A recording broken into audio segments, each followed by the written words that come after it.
Good evening, Ethan back for another beer review, and tonight I'm going to be reviewing the Taj Mahal premium lager beer from India. It's got the little Taj Mahal on there. I purchased this at Royal Liquor Store in Alpharetta, Georgia. I got the 22-ounce bottle for $3.99.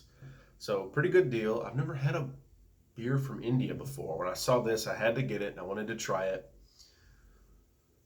Didn't know product of India, it says, for export out of India.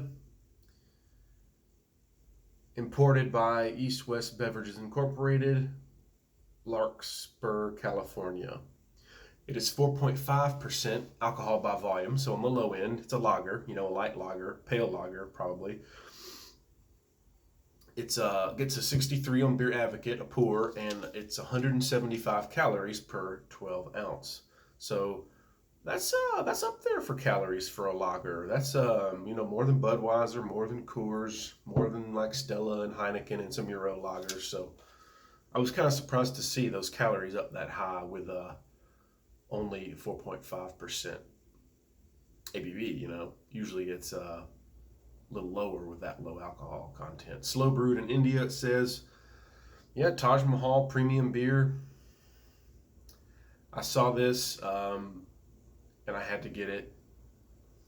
In the area that I live, there is a lot of Indian food and Indian restaurants, Korean restaurants, multicultural, we'll say. So a lot of the beers reflect that as well. A lot of the liquor stores around here, you get a lot of Korean beers, you get Chinese beers, a lot of Qingdao around here. And like I say, an Indian beer. This is the craziest thing I've ever seen. I never heard of this, but I'm excited to try it. Curious to see what a beer from India would taste like. I've had beers from Europe, Mexico, America, obviously, not India yet. So let's see. Let's crack it open. Not a twist off. This is a lager, so it'll be on the light side, I'm assuming. Very light, actually. Look at that appearance. It actually looks darker on the camera than it looks to me. That is very pale in appearance. That's paler than Bud Light. That's paler than Straw. That is very pale. Got a frothy one finger head that's quickly dissipating, ascending bubbles in the glass. Let's get an aroma.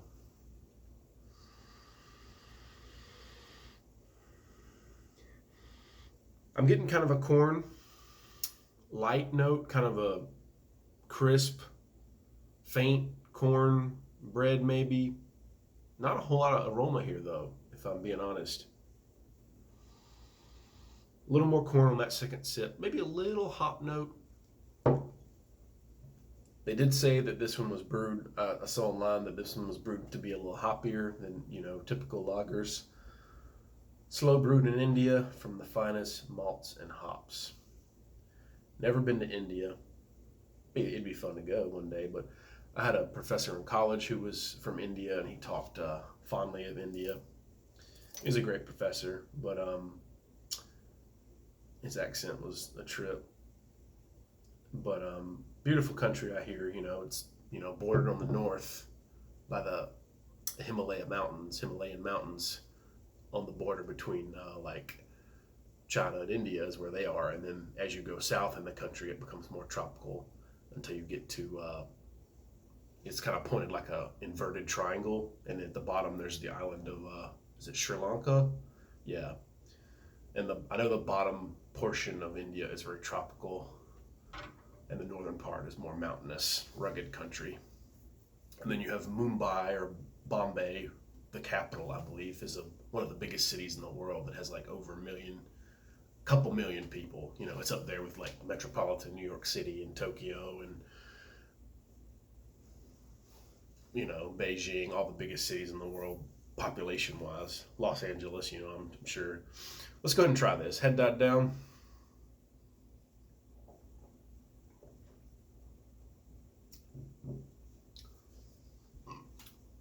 Light, crisp, very light, crisp, refreshing, carbonated, nice carbonated bite, crispness, and overall very light, faint flavor. I mean,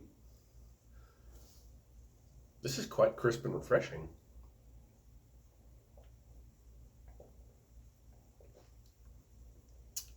Man, that almost tastes like a Bud Light. It's so pleasant and so light and so drinkable and refreshing.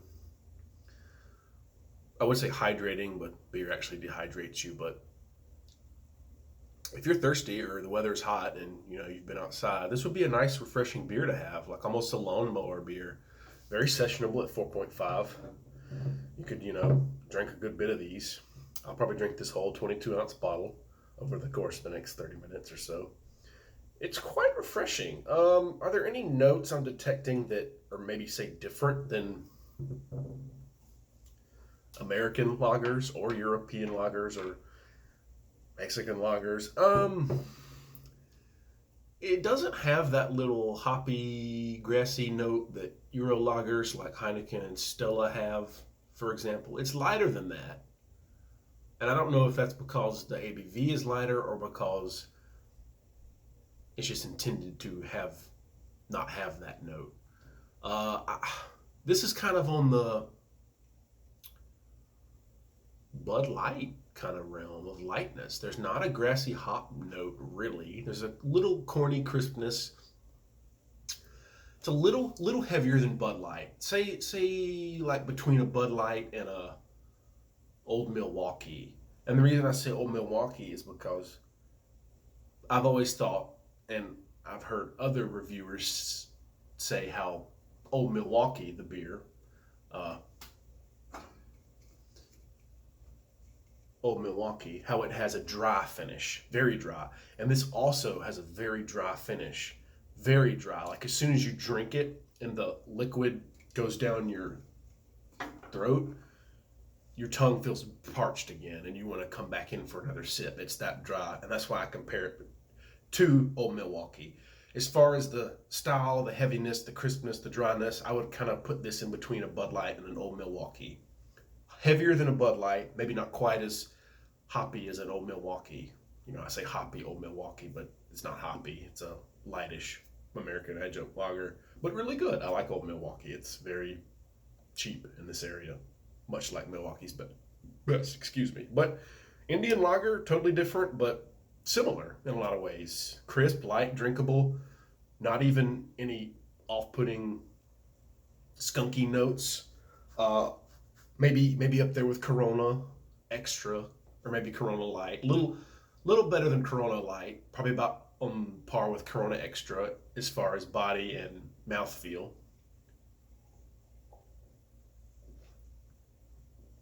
Very dry beer. I will. That's the best way I can describe this beer. Very dry. It's a cool bottle, I would get it again. Like I said, I've only ever seen it the one time at this liquor store I went to for the first time. I imagine you can't get this everywhere. I would imagine this is probably something you can get more likely in a big city. If you live in the country or a rural kind of area, forget it. You'd never see this. But if you live in like kind of a metropolitan area, my guess is you'd be more likely to see this. More of a culturally diverse area, more of a melting pot, so to speak. And I've noticed that you can get more beers from other countries in those kind of places. If you live in the boonies, forget it. You're only going to see Keystone Ice and Bud Light. But this is good. I like it. Again, doesn't have the hop of the Euro lagers. Doesn't have that corny, biscuity breadiness of the Mexican lagers either, but maybe a little tastier than, say, American light beers. But somewhere I would rate this taste-wise and heaviness-wise between a Bud Light and an Old Milwaukee. That's the best way I can describe it. But it's good. For a light, refreshing lager, this is a 93. I mean, there's nothing wrong with it. Some might find it, wanting for some more flavor. They might find it bland, but I think it's pretty tasty. It has a nice little refreshing taste. It's crisp, and I've been drinking a lot of stouts recently, a lot of heavier beers, and I must admit this is a nice change from that. I'm kind of I love stouts. It's probably one of my favorite style of beers, a stout. But this is a nice change. Something light, something refreshing and crisp and watery even compared to those. But it's enjoyable. Man, it's enjoyable. Good beer. 93 for sure. A minus to solid A for this. The Taj Mahal lager beer from India. It's really good. It's tasty. It's at the spot. I enjoy it. If you see it by chance in your area, you probably won't, but hopefully you can get it. Um, I was glad to get it. Good price, $3.99 for the big bottle. For an imported beer, hey, that's not bad. It's enjoyable. I'd get it again. Cheers, and thank you for watching.